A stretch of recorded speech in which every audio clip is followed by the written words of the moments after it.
7. Are the state schools teaching religion? One of the things forbidden by the First Amendment is an establishment of religion, that is, tax funds going for the maintenance, support, or propagation of any one church group or religion, or any group of such churches.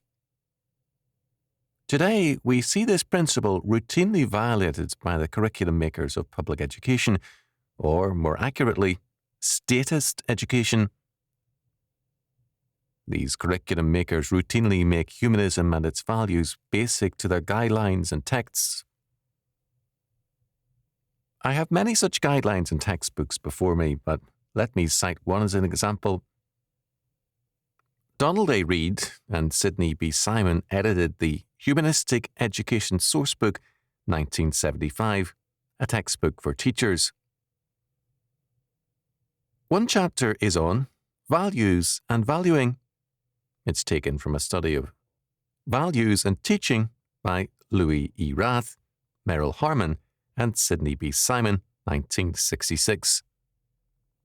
For them, a value cannot be derived from God. It has to be the free choice of the individual made from among many alternatives. According to the authors, values are personal, not religious. Values are mainly a product of our experiences, not just a matter of good and evil. Values come out of the flux of life, thus, quite obviously, not from God. We are told that parents should not tell children, "You shouldn't do that," or "You shouldn't be interested in things like that." Whatever comes out of a child's experience is consistent with his life, and therefore his values. We cannot ask the child to deny his life and his values, say the authors, without asking him to be a hypocrite. Values are personal, they say, and respect for a person's life means respect for his experiences and values. Given this standard of values, we should have to say that the values of Hitler, Stalin, and Jack the Ripper should have been respected.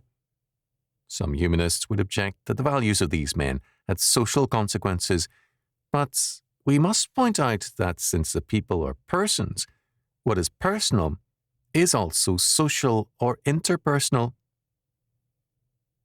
The point is that a totally religious value system, for humanism is a religion according to the Supreme Court, is all too commonly taught in our state. This is an anti-biblical religion which is contrary to the faith of most of us. On top of that, it is an established religion. Public funds go to teach and propagate humanism. It is taught as necessary.